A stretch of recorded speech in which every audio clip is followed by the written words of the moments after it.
کہ مولانا عبد الماجد دریابادی کی جتنی نظر قرآن کریم کے ماخذ کے اوپر ہے اتنی ہی نظر ان کی بائبل کے اوپر بھی ہے۔ ہمارے زمانے میں ایک فتنہ پیدا ہوا کہ آدمی عربی نہیں جانتا، تفسیر لکھ رہا ہے قرآن کی، ترجمہ کر رہا ہے، اور وہ اپنے آپ کو دانشور کہہ رہا ہے انا للہ و انا الیہ راجعون۔ اس سے بڑی گمراہی اور کوئی نہیں ہو سکتی۔ ہماری روایتی تفسیر میں ایک خامی ہے میرے عزیزوں، اب مجھے اسے کہنے میں کوئی عذر نہیں ہے۔ یہ جو تفسیر بالمعصور کے نام سے ہمارا سارا طبقہ چلاتا رہتا ہے نا، تفسیر بالمعصور بہت تھوڑا حصہ ہے، باقی لوگوں کے اپنے اقوال ہیں، ان کو ہم پیش کرتے رہتے ہیں۔ ساری تفسیروں کوئی ضروری نہیں ہے کہ وہ صحیح۔ نحمدہ و نصلی علی رسولہ الکریم، اما بعد، اعوذ باللہ من الشیطان الرجیم، بسم اللہ الرحمن الرحیم، ان ھذا القرآن یہدی للتی ہی اقوم، صدق اللہ العظیم۔ عزیزان گرامی، السلام علیکم ورحمۃ اللہ وبرکاتہ۔ آج میں آپ سے مولانا عبد الماجد دریابادی رحمۃ اللہ علیہ کی اردو تفسیر القرآن، جس کو تفسیر ماجدی بھی کہتے ہیں، اس کے خصائص پہ اور اس کے رجحانات پہ یا اس کے پس منظر پہ روشنی ڈالوں گا۔ مولانا عبد الماجد دریابادی کا نام ہم میں سے بیشتر لوگوں نے سنا ہے۔ یہ ان کی پیدائش تو 19ویں صدی کے نصف آخر کی تھی، لیکن ان کا جو کام ہے وہ 20ویں صدی کا ہے۔ مولانا عبد الماجد دریابادی کی جو ابتدائی تعلیم ہے وہ تو کالج میں ہوئی تھی، کنگ کالج لکھنؤ میں ہوئی تھی۔ وہ علی گڑھ بھی آئے تھے اور فلسفہ میں پہلا سال ان کا تھا ایم اے میں، لیکن کامیاب نہیں ہوئے، چلے گئے۔ اور عربی تعلیم انہوں نے اپنے طور پر مولانا عظمت اللہ فرنگی محلی سے حاصل کی تھی۔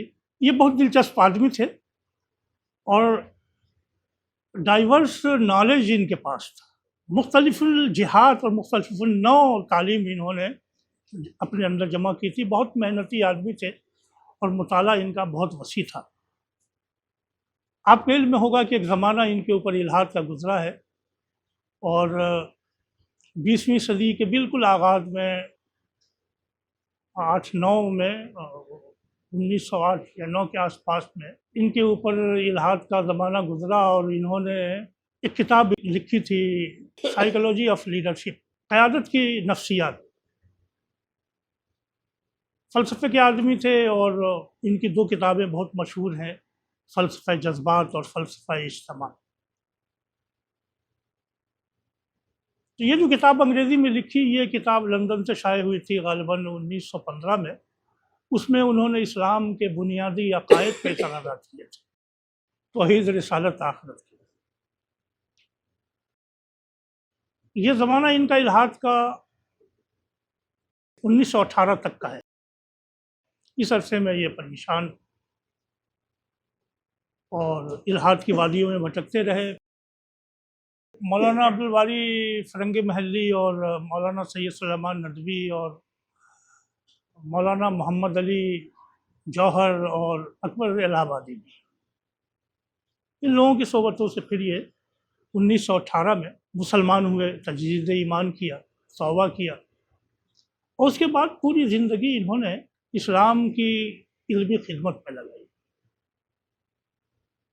ان کے نواسے ہیں مولانا نعیم الرحمن ندوی دریابادی۔ انہوں نے 2 کتابیں ان کی معرفت سے قرآن پہ لکھی ہیں، تفسیر ماجدی ایک جائزہ اور مولانا ماجدی کی قرآن فہمی۔ انہوں نے جو کتابیں ان کی جمع کی ہیں، جو فہرست دی ہے اور جو ان کے چیزوں کو جمع کیا ہے، ان کی تعداد تقریباً 80 ہے۔ اب یہ سوچ سکتے ہیں آپ کہ کتنا وسیع کام تھا ان کا۔ صدق جدید نکالتے تھے یہ، اور صحافی بھی تھے، اور یہ صاحب اسلوب ادیب ہے۔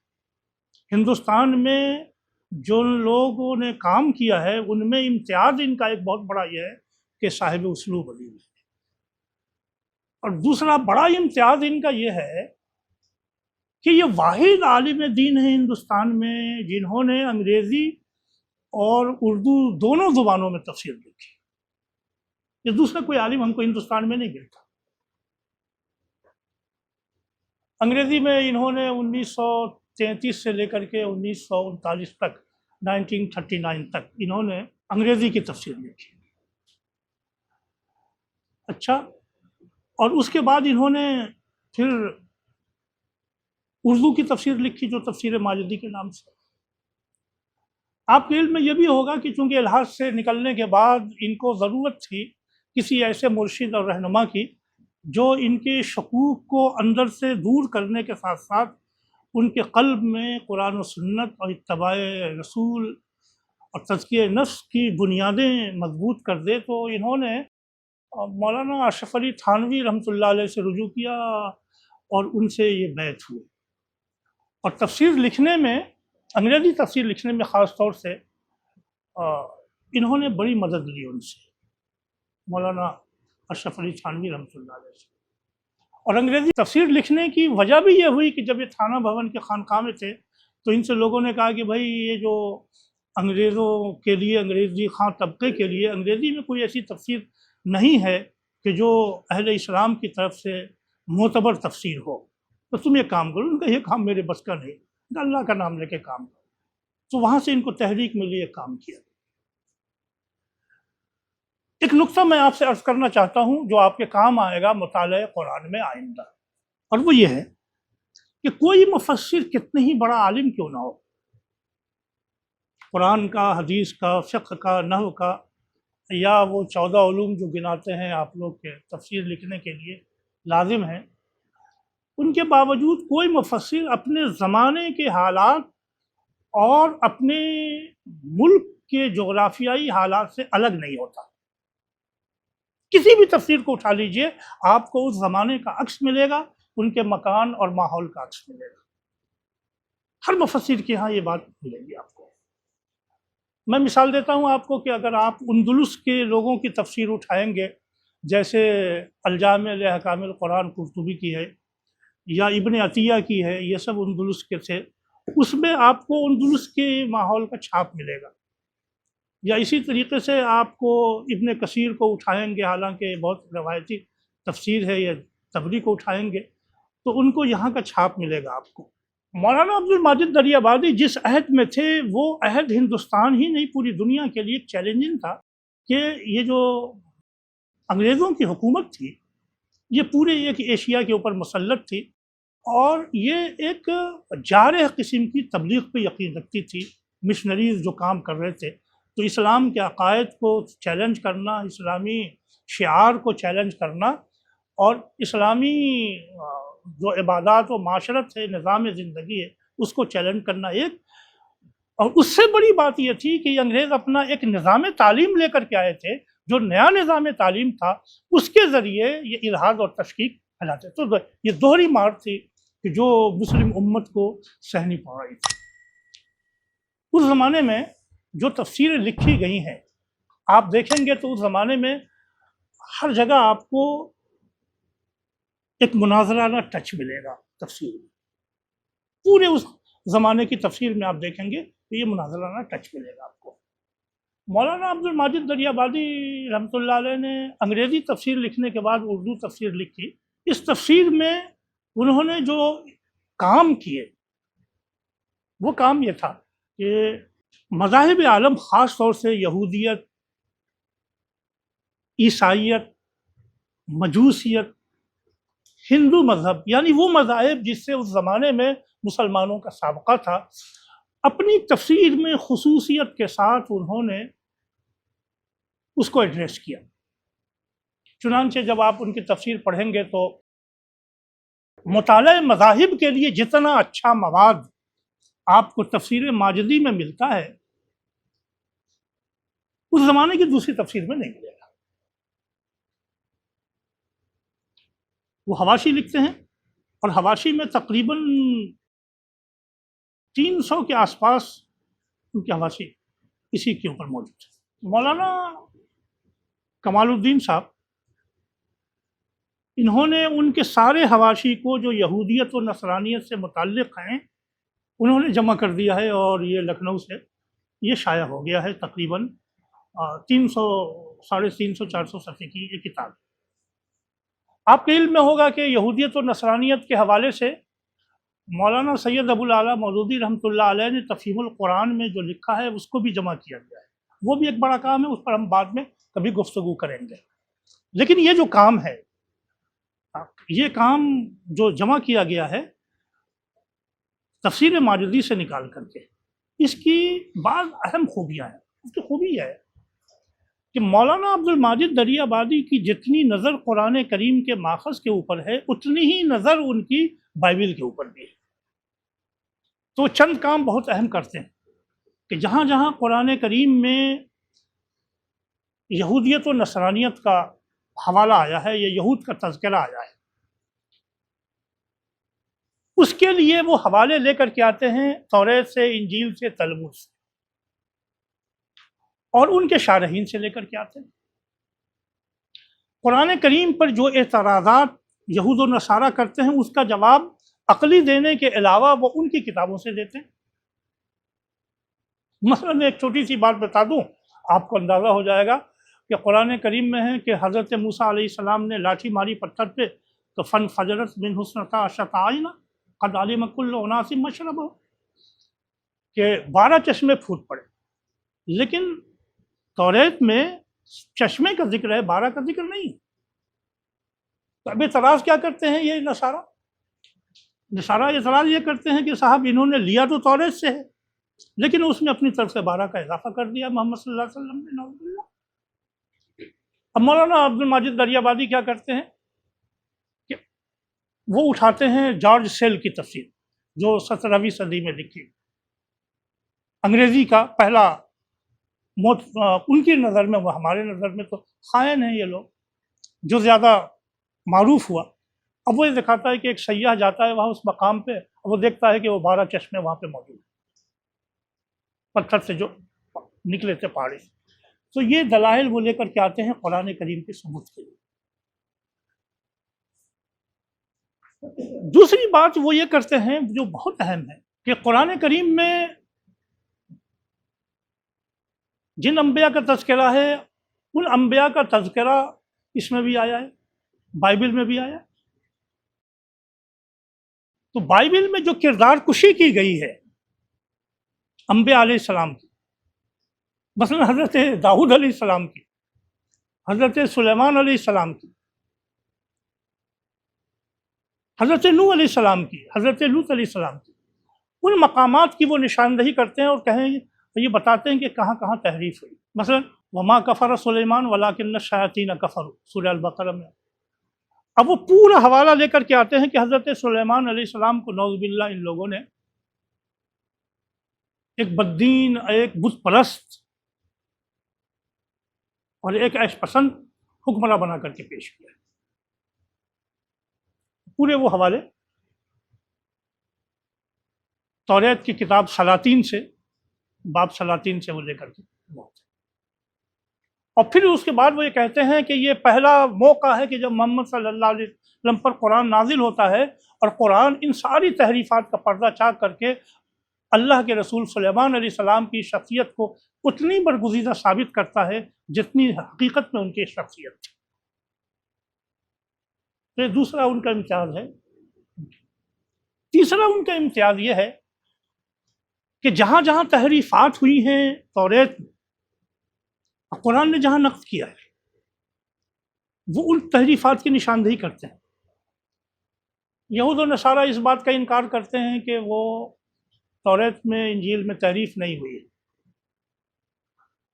بلکہ اس ضمن میں وہ سید احمد خان سے بھی اپنے اختلاف کا اظہار کرتے ہیں، وہ کہ خواہ انہوں نے یہ وکالت کی کہ ان کے یہاں تحریفات ظاہری نہیں معنوی ہوئی ہیں۔ ان کا کہ ان کے یہاں تو اب لوگ اعتراف برملا کر رہے ہیں کہ ان کے یہاں تحریف ہوئی ہے، اب اس کی نشاندہی کرتے ہیں۔ تو ایک خاص بات یہ ہے کہ صرف توریت و انجیل نہیں، ان کے شارحین اور ان کے اوپر لکھنے والے، ان کے اسکالرز کی تحریروں سے وہ لے کر کے آتے ہیں اور یہ ثابت کرتے ہیں کہ اس میں تحریف ہوئی۔ میری نظر میں یہ کام مولانا عبد الماجد دریا آبادی سے پہلے مولانا عنایت رسول چریا کوٹی نے کیا تھا۔ جو کتاب انہوں نے لکھی تھی بشرا، اب وہ سنسکرت، وہ عبرانی زبان کے، یونانی زبان کے اور کلدانی زبان کے بڑے اسکالر تھے، اور ہندوستان میں جن لوگوں نے بڑا کام کیا ہے اوریجنل توریت کی زبان کو، عبرانی و سریانی کو پڑھ کر کے، اس میں ایک نام مولانا عنایت رسول تھی۔ یہ سر سید کے استاد تھے، یہ ذہن میں رکھیے گا۔ سر سید نے عبرانی زبان انہی سے سیکھی تھی، فتویٰ احمدیہ میں اس کا ذکر کیا ہے۔ اس کے بعد مولانا عبد الماجد دریا بادی آتے ہیں، جنہوں نے، اور جزوی طور پر مولانا حمید الدین فراہی نے، جہاں انہوں نے ذبیح کون ہے اس میں بحث کی ہے وہاں یا اور مقامات پہ، تو چونکہ ان کی تفصیل مکمل نہیں ہے تو ایک کام مولانا وحید الدین فراہی کا ہے۔ مولانا عبد الماجد دریا بادی کا ایک اہم اور بھی ہے، بہت اہم، اس میں کہ قرآن کریم میں جگہ جگہ نبی صلی اللہ علیہ وسلم کی مبشرات کا، آپ کے اوصاف کا بائبل میں مذکور ہونے کا دعویٰ کیا گیا ہے۔ جیسے آپ سورہ انفال کھولتے ہیں تو آپ کو ملتا ہے الذین یجدونہ مکتوبا عندہم فی التوراۃ والانجیل یأمرہم بالمعروف وینہاہم عن المنکر ویحل لہم الطیبات ویحرم علیہم الخبائث ویضع عنہم اصرہم والاغلال التی کانت علیہم۔ تو مولانا عبد الماجد دریا بادی کہتے ہیں یہ ہم مانتے ہیں کہ یہ کتاب محرف ہے، یعنی موجودہ بائبل، توریت اور انجیل میں تحریف ہوئی ہے، اور اس کے وہ دلائل دیتے ہیں۔ کہا ان ساری تحریفات کے باوجود ابھی بھی بہت سی بشارتیں ایسی ہیں جو اس میں موجود ہیں جن کا مصداق انہوں نے کسی اور کو قرار دیا۔ تو توریت سے پہلے وہ سارے حوالے نقل کرتے ہیں، اور اسی طریقے سے توریت کے بعد وہ انجیل سے سارے حوالے نقل کرتے ہیں۔ تو اگر کوئی شخص ان مبشرات پہ جیسے سیرت کے اوپر کام کرتا ہے، اگر کام کرنا چاہیں جیسے آپ لوگوں کو سیرت کے موضوع پر کام کرنا ملے، تو مولانا عبد الماجد دریا بادی کی تفسیر کے یہ مقامات یہ بہت اہم ہیں، آپ وہاں سے نوٹ کر سکتے ہیں۔ یا اسی طریقے سے یاتی من بعد اسمہ احمد، اس کی تفسیر میں جو کچھ انہوں نے لکھا ہے، یا قرآن کریم میں دوسری جگہ پر، تو ایک بڑا کام ان کا یہ ہے کہ ان سارے مقامات کو وہ جمع کرتے ہیں اور تفصیل کے ساتھ جمع کرتے ہیں۔ اور اس سے زیادہ اہم چیز یہ ہے کہ بنی اسرائیل کے جو تاریخی واقعات ہیں، جو سورہ بقرہ ہی سے شروع ہو جاتا ہے، مولانا عبد الماجد دریا بادی وہ مقامات کی نشاندہی کرتے ہیں کہ وہ مقامات کہاں ہیں، آج کہاں واقع ہیں، اس وقت کی جو تاریخ تھی وہ، اور آج کا مورخ کیا کہتا ہے، وہ اس کو جمع کرتے ہیں۔ اور اسی سے ملتی جلتی ایک بات اور یہ ہے کہ وہ جغرافیہ بھی بیان کرتے ہیں، تاریخ بھی بیان کرتے ہیں، اور ساتھ ساتھ جغرافیہ بھی بیان کرتے ہیں۔ تفسیر مکمل کرنے کے بعد مولانا عبد الماجد دریا بادی نے ایک کتاب لکھی ارض القرآن کے نام سے، یہ غالباً 1955 میں شائع ہوئی تھی، آپ کے ہاں موجود ہوگی یہ کتاب، یا اعلام قرآن کے نام سے، مقامات قرآن کے نام سے، جغرافیہ قرآنی کے نام سے، انہوں نے دو نام دیے ہیں اسی ٹائٹل پہ، ارض القرآن یا جغرافیہ قرآنی، اسی نام سے وہ کتاب چھپی تھی۔ تو باقی جو ہے وہ وہاں وہ بیان کرتے ہیں۔ تفسیر ماجدی کی ایک بات اور بھی ہے جو آپ کو ذہن میں رکھنی چاہیے، وہ یہ ہے، وہ بہت اہم بات کہتے ہیں کہ یہ ہمارے مورخین، یہ ہمارے مفسرین جب شان نزول بیان کرتے ہیں، کہتے ہیں یہ واقعہ یہاں نازل ہوا تھا، اس بارے میں نازل ہوا تھا، ہم لوگ تو یہ کہتے ہیں واحدی کی جو شان نزول پہ کتاب ہے اسباب نزول، اس میں یہ لکھا ہے کہ ایک واقعہ کس شان نزول ہو سکتا ہے، کئی واقعات بھی ہو سکتے ہیں، سب پہ وہ حاوی ہے۔ یہی ہم نے اب تک پڑھا ہے، اب تک سنا ہے۔ مولانا عبد الماجد دریا بادی یہ کہتے ہیں، اور بہت اچھی بات کہتے ہیں، وہ لگتی ہے ان کا یہ کافی نہیں ہے۔ منہجی اختلاف پہلا ان کا یہاں سے آتا ہے، وہ کہتے ہیں کہ یہ کافی نہیں، جب تک آپ کی تاریخ کے اوپر نظر نہ ہو کہ وہ تاریخ کیا تھے، اسباب کیا تھے، اثرات کیا تھے، اس وقت تک آیات کی تفسیر نہیں کی جا سکتی۔ یہ بہت اہم بات ہے۔ صرف واقعے کا شان نزول ہونا کافی نہیں ہے، بلکہ پورا پس منظر آنا چاہیے۔ اور یہ کام کسی حد تک مولانا مودودی نے اپنی تفسیر میں کیا ہے، صورتوں کا پس منظر جہاں بیان کیا ہے۔ تو مولانا عبد الماجد دریا بادی پھر اس کے بعد تاریخ پہ آتے ہیں کہ جن مقامات کا تذکرہ قرآن کریم میں آتا ہے، اس کی تاریخ، اس کی جغرافی پر وہ پوری گفتگو کرتے ہیں۔ یہ اردو تفسیر میں یہ واحد تفسیر ہے، یہ اس کا اہتمام کرتی ہے۔ اور ایک جگہ تو بہت اچھی بات لکھی انہوں نے کہا کہ تاریخ کا مطالعہ اس نقطۂ نظر سے کہ دین کی خدمت کی جائے عبادت ہے۔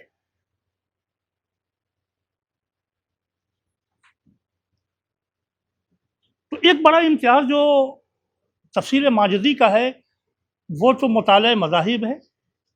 دوسرا امتیاز یہ ہے کہ یہود و نصارہ کی تاریخ کے اوپر، تحریف کے اوپر تنقیدی نظر ہے۔ اور تیسرا امتیاز یہ ہے کہ بشارات محمدی صلی اللہ علیہ وسلم کے سلسلے میں وہ بہت اہتمام سے اور بصیرت افروزی سے وہ ان مقامات کو جمع کرتے ہیں۔ اور چوتھا امتیاز میں نے یہ بتایا کہ وہ جنرل ایک تاریخ کو بیان کرتے ہیں۔ سر سید نے ایک موقع پر یہ لکھا ہے کہ مولانا شاہ عبد العزیز رحمۃ اللہ علیہ تفسیر عزیزی جن کی فارسی میں موجود ہے، وہ جب قرآن پڑھاتے تھے بچوں کو تو توریت و انجیل بھی پڑھاتے تھے، اور ان کے نواسے شاہ اسحاق کا بیان موجود ہے۔ ان کا نانا نے جب ہم کو پڑھایا تو قرآن کے ساتھ انجیل بھی پڑھائی۔ ان کا کہ ان مقامات کو جب سمجھنے کے لیے ضروری ہے کہ آپ انجیل کو ہمارے استاد سے قاری طیب رحمۃ اللہ علیہ دیوبند کے محتمل، تو وہ یہ کہتے ہیں جب وہ کوئی تفسیر میرے سامنے آتی تو پہلے میں یہ دیکھتا ہوں کہ ان مقامات پہ جہاں جہاں یہود و نصارہ کا ذکر ہے انہوں نے کس طرح ان کو پیش کیا ہے، اور یہ کام بہت خوبی کے ساتھ عبد الماجد دریا بادی صاحب نے کیا۔ تو تاریخ کا مطالعہ اس کا ایک امتیاز ہے۔ ایک خاص بات یہ ہے، آپ لوگ زبان کے معاملے میں بہت اچھی زبان تفسیروں میں ملتی ہے، اور عربی میں خاص طور سے فی ظلال القرآن کی جو زبان ہے منظر نگاری میں، اس کا کوئی جواب نہیں۔ عربی کا اگر آپ ذوق ہو تو فی ظلال القرآن کو پڑھیے تو آپ کو مزہ آ جاتا ہے۔ اور ایک الگ سے کتاب بھی انہوں نے لکھی، التصویر الفنی فی القرآن الکریم۔ مولانا عبد الماجد دریا بادی صاحب قلم ہے، صاحب اسلوب۔ جب وہ منظر نگاری کرتے ہیں تو بڑا وجد انگیز منظر بیان کرتے ہیں۔ مثلاً آپ یہ دیکھیں کہ سورہ نحل میں جانوروں کا تذکرہ ہے، وَلَكُمْ فِيهَا جَمَالٌ حِينَ تُرِيحُونَ وَحِينَ تُصْرِخُونَ۔ صبح شام جب چرانے کے لیے لے جاتے ہو واپس لاتے ہو۔ اب ان کے مقامات کو دیکھیے، کیا پورے دیہات کا منظر بیان کر دیتے ہیں، چراگاہ کا منظر، جانور کس طرح چل رہے ہیں، کس طرح لے جا رہے ہیں۔ یا اسی طریقے سے سورہ یوسف میں حضرت یوسف علیہ السلام کو عزیز مصر کی بیوی نے جب یہ کہا، بیگمات کو جمع کیا، اور بیگمات کو جمع کرنے کے بعد یہ کہا کیا، ان پہ گزریے، وہ شریفانہ گزر گئے۔ وہ جو منظر بیان کیا ہے انہوں نے، کیا خوبصورت منظر بیان کیا ہے۔ ایک تو تفسیر القرآن میں مولانا مودودی نے اس زمانے کے تمدن پہ، شرمناک تمدن پہ جو ایمان افروز تبصرہ کیا ہے وہ، اور دوسری طرف مولانا عبد الماجد دریا بادی کی منظر نگاری دیکھیے تو آپ کو مزہ آ جاتا ہے پڑھتے ہوئے۔ یہ خوبی ہے ان کی۔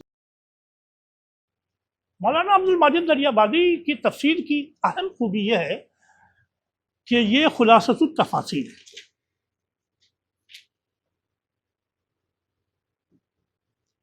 یہ ساری عربی تفاسیر اور اردو تفاسیر جن ماخذ کا حوالہ دیا ہے انہوں نے اپنے افتتاحیہ میں، پہلے میں، دوسرے میں، تیسرے میں، 3 افتتاحیہ انہوں نے لکھا ہے، عربی کی ساری تفسیریں وہ لیتے ہیں اور ان کے اقوال کو وہ پیش کرتے ہیں۔ آپ کو کبھی کبھی یہ لگے گا کیا یہ اقوال کی کھتونی بنا کر کے رکھ دیا ہے، اس کو حوالہ دیتے چلے فلانے کا فلانے کا فلانے کا، لیکن اس میں ایک نقطہ ہے جو یاد کرنے کا ہے، اور وہ نقطہ یہ ہے کہ وہ صرف اقوال کو جمع نہیں کرتے، آخر میں جو جمہور کا نقطہ نظر ہے وہ بھی پیش کر دیتے ہیں، یا جو علماء احناف کا جو نقطہ نظر ہے وہ بھی پیش کر دیتے ہیں۔ مثال کے طور پر کہ یہ جو مرض اور سفر، یہ افطار کے لیے موجب افطار ہے نا، رخصت کے لیے، ومن کان منکم مریضا او علی سفر فعدۃ من ایام اخر، تو انہوں نے ایک تابعی کر دیا کہ ایک صاحب گئے ملنے کے لیے تو کھا پی رہے تھے، ان کا میری انگلی میں تکلیف تھی اس لیے میں کھا پی رہا ہوں۔ اب انہوں نے اقوال جمع کیے کہ بہت سے لوگ قائل ہیں کہ مرض خفیف بھی ہو تو روزہ آپ توڑ سکتے ہیں۔ یہ سارے اقوال جمع کرنے کے بعد آخر میں وہ اقوال جمع کیے انہوں نے کہ جو مفسرین جمہور کے ہیں کہ، اور یہ بتایا کہ نہیں، جمہور کی رائے یہ ہے کہ وہ مرض جس کی وجہ اگر روزہ رکھیں تو مرض میں اضافہ ہو جائے وہ موجب افطار ہے، وہ نہیں کہ ذرا بھی تکلیف ہوئی آپ نے روزہ سے۔ ایک بات یہ بیان کرتی ہوں، میں آپ سے ایک بات عرض کروں اور کہ اقوال جمع کرنے میں، وہ سارے اقوال جمع کرنے کے بعد زیادہ تر انحصار وہ اپنے مرشد تھانوی مولانا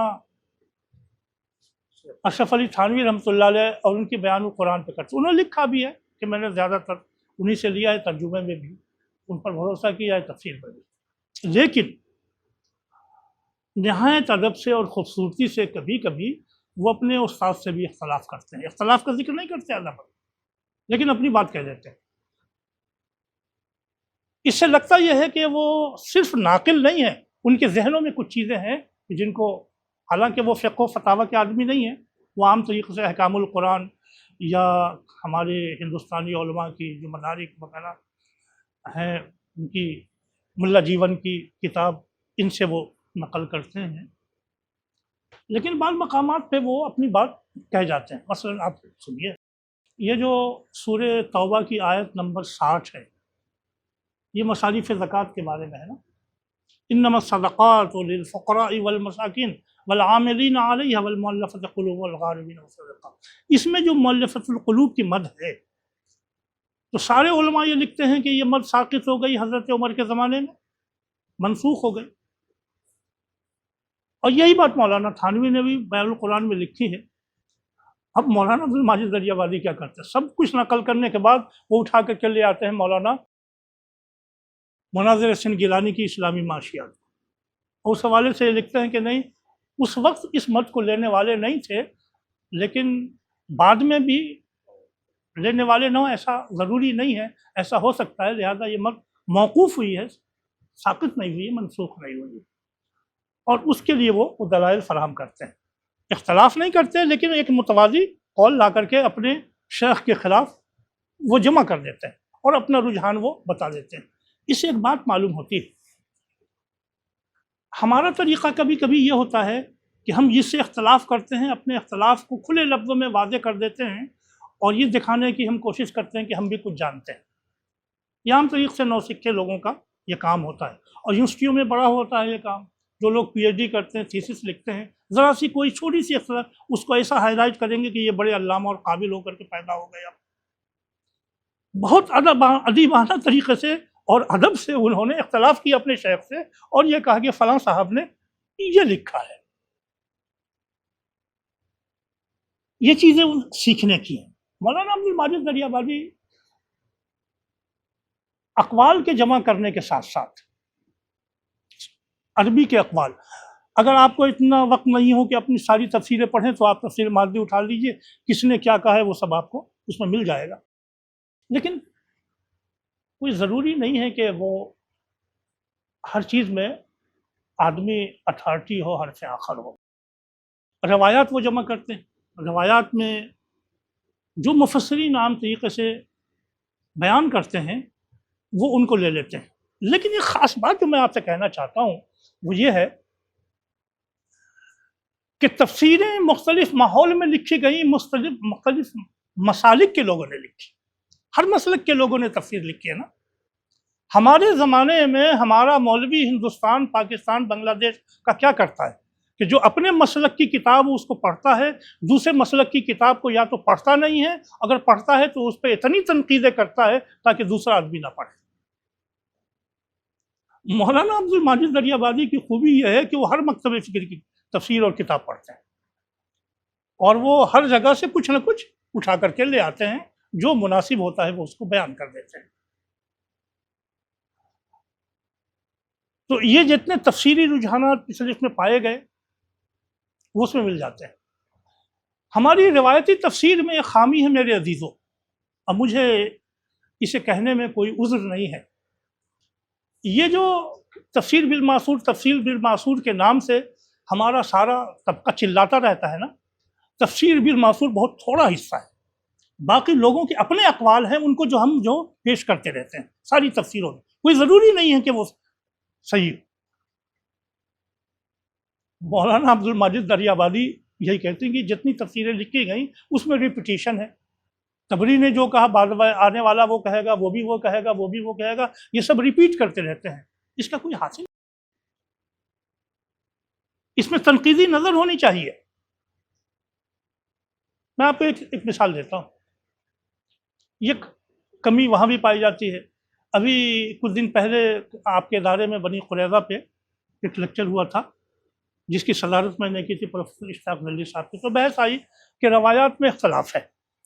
اب وہ زیادہ تر لوگوں نے ابن اسحاق کی روایت قبول کر لی کہ بنو قریظہ کے جو لوگ مارے گئے تھے وہ 600 سے لے کر کے 900 تک کے بیچ میں، یہ روایت چلی ابن اسحاق سے، وہ روایت آ گئی تفسیروں میں، اور ابن کثیر جیسا محدث وہ تفسیر لکھتا ہے، وہ بھی بغیر تنقید کے اسے قبول کر لیتا ہے، جبکہ اس بندے کے سامنے حضرت جابر کی روایت موجود ہے ترمذی شریف میں، مسند احمد میں، دوسرے اس میں، کہ ان لوگوں نے 400 کی تعداد دی ہوئی، صحیح حدیث میں موجود ہے، اس کے باوجود تفسیروں میں لوگوں نے نقل کر لیا، ہم نے کوئی تنقید نہیں کی۔ کیا آپ اس کو تفسیر بالمعصور کہیں گے جو حدیث کے خلاف آ گئی؟ پوری ساری تفسیروں میں نقل۔ مزید تحقیق کیجئے تو معلوم ہوتا ہے کہ ابن شہاب زہری نے 40 کی روایت دی۔ آپ کی عقل میں سماتا ہے کیا رملہ بنت حارث جو خاتون کے گھر میں جو قیدی لائے گئے تھے، ایک گھر کتنا بڑا ہوگا؟ اس زمانے کے گھر کے نمونے بھی موجود ہیں، 900 قیدی ایک گھر میں سما جائیں، ممکن ہی نہیں ہے۔ تو تفسیر بالمعصور کے نام سے ساری رتب و یافز روایات کو جمع کر دینا، یہ تفسیر کی غلط نمائندگی ہے، صحیح نمائندگی نہیں۔ مولانا عبد الماجد دریا بادی نے حالانکہ اس جگہ انہوں نے وہی قول اڈاپٹ کیا ہے، لیکن ان کا کہنا یہ ہے کہ تفسیروں میں یہ رتب و یافز سب موجود ہیں، اس میں ہم کو انتخاب کرنا چاہیے۔ ایک یہ منہجی مسئلہ ہے، اور جو تفسیر کے طالب علم ہیں ان کو آگے اس پر غور کرنا چاہیے کہ ہر وہ روایت جو تفسیر میں آ گئی، اتقان نے تو کہا کہ 120 سے زیادہ کوئی روایت نہیں ہے تفسیری، لیکن اتنی ساری جو ابن مردوہ کی آتی ہے کسی سورے کے شان نزول کے سلسلے میں، وہ کہاں سے لے کر کے آ گئے؟ سب سالبی کی جو روایتیں دیکھ لیجیے، زمخشری کی روایتیں دیکھ لیجیے۔ تو تفسیر کے طالب علموں کو یہ جو منہج انہوں نے کہا کہ نہیں، ان پہ ہم کو ایک نظر ڈالنی چاہیے، بہت اہم ہے۔ ایک اور خوبی جو ان کی یہ ہے کہ ہر لفظ کا تجزیہ کرتے ہیں، آیت کا تجزیہ کرتے ہیں، اور مفردات، لفظ کا طول کیا ہے، لفظ کا روٹ کیا ہے، لفظ کی اصل کیا ہے، لفظ کا اطلاق کیا ہے، لفظ کا استعمال کیا ہے، اس پر کبھی ہم آپ سے موقع ملا تو گفتگو کریں گے کہ قرآن کی تفسیر قرآن کے ذریعے کی جاتی ہے، یہ قرآن کا پہلا اصول ہے۔ لیکن بہت سے لوگ غلطی یہ کرتے ہیں کہ قرآن کی ایک آیت کی تفسیر کرتے ہوئے دوسری آیت کو کوٹ کر دیتے ہیں، یہ لفظ وہاں استعمال ہوا ہے، حالانکہ 4 جگہ اگر لفظ استعمال ہوا ہے قرآن میں تو 4 مختلف معنی میں استعمال ہوا ہے۔ تو یہ بہت دھوکہ ہوتا ہے لوگوں کو کہ قرآن کی تفسیر دوسری قرآنی آیت سے کی جائے، اس میں دھوکہ ہوتا ہے یہاں لوگوں کو کہ محض ایک آیت آپ نے پڑھی، اس کی تفسیر کیا پچھلی آیت سے۔ مثلا امہ کا لفظ ایک آتا ہے، امت کے معنی میں وقت کے بھی ہیں، وَالذَّكَرَ بَعْدَ، امت کے معنی میں جماعت کے بھی ہیں، امت کے معنی ملت کے بھی ہیں، امت کے معنی وقفے کے، مختلف معنی میں استعمال کیا قرآن نے۔ تو ان مفردات کو استعمال کہاں کیسے کیا ہے قرآن کریم میں، اس کے لیے اصحاب لغت کیا کہتے ہیں۔ تو مولانا عبد الماجد دریابادی نے اس کا بھی اہتمام کیا ہے کہ اس کی لغوی اور نحوی تحقیق کی جائے، لیکن ایک بات ہے، مولانا عبد الماجد دریابادی چونکہ عربی کیا پڑھی ہے لیکن عربی کے اسکالر نہیں، تو ایسے مقامات جہاں جاہلی ادب سے، اس لیے کہ قرآن کو عرب اول سے لینا ہے، یعنی جس زمانے میں قرآن نازل ہوا، یہ بات شاہ ولی اللہ بھی کہتے ہیں، یہ سارے مفسرین کہتے ہیں کہ قرآن کی جو عربی ہے، جس زمانے میں قرآن نازل ہوا اس زمانے میں وہ لفظ کس طرح استعمال کیا، اس کے لیے آپ کو جاہلی ادب کا بھی مطالعہ کرنا چاہیے۔ اب جاہلی ادب کا مطالعہ کرنے کے لیے آپ کو یا تو مفردات القرآن امام راغب اصفہانی کی طرف رجوع کرنا پڑتا ہے۔ ہمارے زمانے میں ایک بڑا کام مولانا حمید الدین فرائی نے کیا ہے، تو مولانا عبد الماجد دریابادی رجوع کرتے ہیں ان کی طرف، حالانکہ 1930 میں مولانا حمید الدین فرائی صاحب کا 1930 میں ان کا انتقال ہوا، لیکن ان کی کتابیں اس وقت تک جو چھپی یا نظام القرآن ہے اس سے وہ پورا کا پورا استفادہ کرتے ہیں۔ مولانا عبد الماجد دریابادی کی خوبی یہ ہے کہ ان سے بہت چھوٹے تھے مولانا سید ابو الحسن علی ندوی رحمۃ اللہ علیہ، ان سے کہتے تھے کہ بھئی ان مقامات کو نکال کر کے دو، اچھا، اور انہوں نے سب کا اعتراف بھی کیا ہے۔ تو یہ سارے لغوی مقامات کی وہ تحقیق کرتے ہیں۔ اس سے کیا معلوم ہوتا ہے کہ ہمارے تفسیر کے طالب علم کو چاہیے کہ لفظ کو پکڑ کے چلے، یہی بات مولانا حمید الدین فرائی کہتے تھے، لفظ کو پکڑ کے چلو تو معنی تک پہنچو گے، اس لیے کہ لفظ ہی دلالت کرتا ہے معنی کے اوپر۔ ہمارے زمانے میں ایک فتنہ پیدا ہوا کہ آدمی عربی نہیں جانتا، تفسیر لکھ رہا ہے قرآن کی، ترجمہ کر رہا ہے، اور وہ اپنے آپ کو دانشور کہہ رہا ہے، انا للہ و انا الیہ راجعون۔ قرآن کے لفظ کو جو جانتا نہیں، اس کے مدلول کو پہچانتا نہیں، اس کی روح سے وہ واقف نہیں ہے، وہ قرآن کی تفسیر لکھنے کے لیے بیٹھا ہوا ہے۔ اس سے بڑی گمراہی اور کوئی نہیں ہو سکتی۔ مولانا عبد الماجد دریابادی کی خوبی ہے کہ وہ اعتراف کرتے ہیں کہ بھئی یہ کام میرا نہیں ہے، میں نے فلاں صاحب کو لکھا، مولانا ابو الحسن ندوی کو لکھا کہ جعلی اشعار نقل کرتے ہیں، میں نے مولانا فرائی صاحب کی یہ دیکھی، میں نے فلاں صاحب کی یہ دیکھی۔ یہ امانت ہے قرآن کریم، اس کام کو کرتے ہیں۔ اچھا، ایک بات میں آپ کو اور عرض کر دوں، مولانا عبد الماجد دریابادی کے پیر و مرشد کون ہیں؟ مولانا اشرف علی تھانوی رحمۃ اللہ علیہ۔ ان کی تفسیر بیان القرآن ان کی رہنما ہے، اور دوسری طرف مولانا حمید الدین فراہی کی نظام القرآن ان کے لیے رہنما۔ اور میں آپ کو ایک بات اور بتا دوں تاریخی طور پر، مولانا عبد الماجد دریابادی کے دونوں پیشوا دو مختلف مکتب فکر کے نمائندے ہیں۔ مولانا اشرف علی تھانوی رحمۃ اللہ علیہ کے یہاں تفسیر میں حدیث ماخذ اولین ہے، مولانا فراہی کے یہاں ماخذ ثانوی ہے۔ دو مختلف ملک فکر کے، لیکن دونوں کی پیدائش ایک ہے۔ جس سن میں مولانا حمید الدین فراہی رحمۃ اللہ علیہ کی پیدائش ہے، اسی سن میں مولانا اشرف علی تھانوی رحمۃ اللہ علیہ کی پیدائش ہے۔ وفات اگرچہ میں وقفہ ہے، لیکن یہ دو مختلف فکر کے ہیں۔ خاص بات یہ ہے کہ مولانا عبد الماجد دریابادی نے دونوں دھاروں کو ملا لیا ہے اپنی طرف۔ یہ ایک بالکل یونیک چیز ہے۔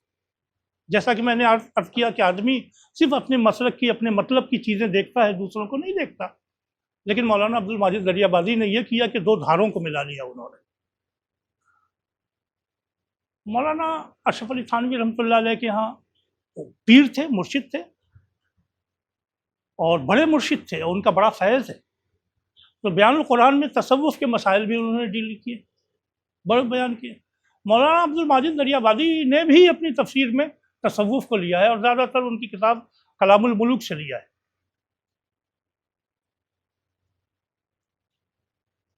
آپ کو کبھی کبھی قرآن پڑھتے ہوئے مولانا عبد الماجد دریابادی کی تفسیر پڑھتے ہوئے یہ لگے گا کہ جیسے یہ محل نہیں ہے، یا پیری مریدی کے مسائل، کہیں کہیں نفسی اور معرفتی اور روحانی چیزیں تو چل جاتی ہیں، لیکن پورا جو نظام تصوف سسٹم جو ہے، یہ جو نظام ہے خانقاہی، اس کو لا کر کے بیان کرنا تو آدمی کو ہضم نہیں ہوتا.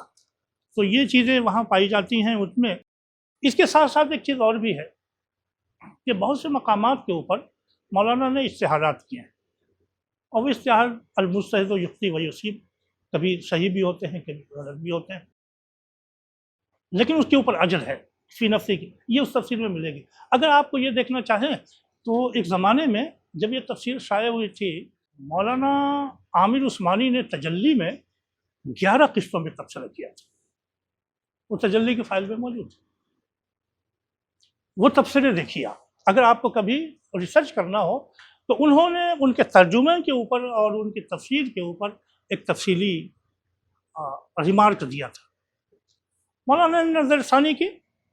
یہ پہلے جب یہ چھپا تھا تو پہلے تو 1943 میں جب وہ مسودہ دیا انہوں نے تاج کمپنی لاہور کو، انہوں نے 62 میں تقریباً یہ شائع کر کے دیا. تو ایسا شائع کیا کہ مولانا نے لکھا ہے کہ یہ پیش کرنے کے قابل نہیں. پھر دوبارہ صدق جدید ایجنسی سے وہ شائع ہوئی تھی، اس کے اوپر ان کا تبصرہ ہے. یہ 72 73 وغیرہ کا تبصرہ ہے. 77 میں تو مولانا کا انتقال ہو گیا تھا، اور 76 میں علی گڑھ مسلم یونیورسٹی نے ان کو ڈیلیٹ کی ڈگری دی تھی مولانا عبد الماجد دریابادی. وہ تبصرہ آپ دیکھیں، اس پر نظر ثانی کی. نظر ثانی کرنے کے بعد 1995 میں پہلی مرتبہ مجلس تحقیقات و نشریات دارالعلوم ندوۃ العلماء لکھنؤ نے پہلی جلد اور 96 میں دوسری جلد شائع کی تھی. اس کے بعد مسلسل جلدیں شائع کی ہیں اس کی تفسیر ماجدی کی. تو بہت سی وہ چیزیں جو ان کو نشاندہی کی گئی علماء نے کہ یہ خطا ہے، ان کو درست کر لیں، تو مولانا نے عاجزی کے ساتھ اس کو کیا. لیکن بہت سی چیزیں ابھی باقی ہیں ان میں جو نہیں کر سکے. آخری بات جو میں کہنا چاہتا ہوں وہ یہ ہے کہ یہ مولانا نے جو تفسیر لکھی ہے، یہ ان کے تفسیری نوٹ اور تفسیری حواشی ہیں، جیسا تفسیر القرآن میں آپ دیکھتے ہیں. مولانا نے اپنے مقدمے میں یعنی افتتاحیہ میں یہ لکھا ہے کہ قرآن شروع سے آخر تک ایک مربوط اور مسلسل کلام ہے. لیکن تفسیر میں کہیں اس کا لحاظ نہیں ہے. پوری تفسیر پڑھ جائیے، کہیں یہ نہیں لگے گا آپ کو کہیں رب بیان کر دیں، کہیں سینٹرل آئیڈیا بیان کر دیں، کہیں صورتوں کے مابین رب بیان کر دیں. حالانکہ مولانا اشرف علی تھانوی رحمۃ اللہ علیہ کی تفسیر بیان القرآن پڑھیے تو آپ کو رب سے آیات آپ کو ملتی ہیں، لیکن انہوں نے اہتمام نہیں کیا. ان کے دوسرے پیر مولانا حمید الدین فراہی، انہوں نے تو پوری کتابیں لکھی نظام القرآن، پوری زندگی اسی پہ صرف کیا. تو مولانا عبد الماجد دریابادی نے نہ اپنے اس شیخ کا لحاظ رکھا نہ اس شیخ کا لحاظ رکھا، پوری تفسیر میں کہیں انہوں نے کام نہیں. لیکن ایک بات جو ہے وہ بہت اہم ہے، اس زمانے میں نئے ذہن کو اپیل کرنے کے لیے یہ جو سائنس اور ٹیکنالوجی آ، اس لٹریچر پہ جتنا ان کا مطالعہ تھا دوسرے کسی مفسر کا اس زمانے میں کم تھا، تو انہوں نے اس سے استشہاد کیا ہے اور یہ بتایا ہے کہ قرآن کا جو اعجاز ہے وہ صرف لفظی اعجاز نہیں ہے، علوم و معرفت کا بھی اعجاز ہے. جیسا مولانا شبلی نعمانی کہتے ہیں کہ تعلیمات کا بھی اعجاز ہے. تو قرآن کے ان مقامات کو جہاں جہاں ان کو موقع ملتا ہے وہ اس کو ہائی لائٹ کرتے ہیں اور قرآن کے سائنسی اعجاز کو وہ ثابت کرتے ہیں. اور اسی کے ساتھ ساتھ ایک اور چیز یہ کہ محض ایک دین نہیں، ایک تمدن، ایک نظام، ایک تہذیب، ایک سویلائزیشن کے طور پر اسلام کا جو مقام ہے اس کو جگہ جگہ وہ مغرب کے نظام سے اس کا مقابلہ کرتے ہیں اور موجودہ نظام زندگی سے مقابلہ کرتے ہیں، اور یہ بتاتے ہیں کہ کہاں آسمان سے نازل کردہ اللہ کا یہ نظام زندگی اور کہاں انسانوں کا اختیار کردہ یہ فاسد نظام زندگی، اس کا کوئی قابل نہیں ہے. مولانا عبد الماجد دریابادی نے ان سارے کام کرنے کے باوجود قرآن کریم کے ترجمے کو انہوں نے ایک مشکل کام قرار دیا ہے. ہر زبان میں ایک دوسرے میں ترجمہ کرنا قرآن کا مشکل کام ہوتا ہے، لیکن جو ترجمہ کیا ہے انہوں نے وہ جمہور کے مطابق کیا ہے. زیادہ تر ان کے مطابق کیا، مولانا اشرف علی تھانوی سے کیا، لیکن ایک خاص بات ہے، بہت سی جگہوں پر ان کو اختلاف ہے جمہور کے ترجمے سے، لیکن وہ ہمت نہیں کرتے کہ اس کو بدل دیں۔ اس کی وجہ آپ کے سمجھ میں آ رہی ہوگی کہ ایک زمانہ الہاد کا گزر چکا ہے، مدرسے میں پڑھا نہیں ہے، تفسیر کسی مفسر سے پڑھی نہیں ہے، اس لیے وہ مولانا تھانوی کے یہاں جاتے ہیں تاکہ اعتبار ہو جائے۔ اب تفسیر میں بھی یہی سب کریں گے وہ تو کوئی پڑھے گا نہیں، تو ترجمہ تو وہی کرتے ہیں، لیکن جب وہ تشریح کرتے ہیں تو اپنا ترجمہ اس میں پیش کرتے ہیں کہ یہ ترجمہ زیادہ بہتر ہو سکتا ہے۔ میں نے یہ باتیں آپ کو اس لیے بتائی کہ تفسیر کے مختلف مناہج ہوتے ہیں، ہے نا۔ ایک منہج یہ بھی ہے کہ عصری علوم کے تناظر میں قرآن کریم کو نئی نسل کو سامنے رکھتے ہوئے کیسے پیش کیا جائے، یہ مولانا عبد المجید دریا بازی رحمۃ اللہ علیہ کی تفسیر سے ملتی ہیں۔ باقی جو ان میں تسامحات ہیں وہ اپنی جگہ پر ہیں، لیکن مطالعے کے لیے ایک اچھی چیز ہے۔ اللہ تعالیٰ ان کو غریق رحمت فرمائے۔ والسلام علیکم ورحمۃ اللہ وبرکاتہ۔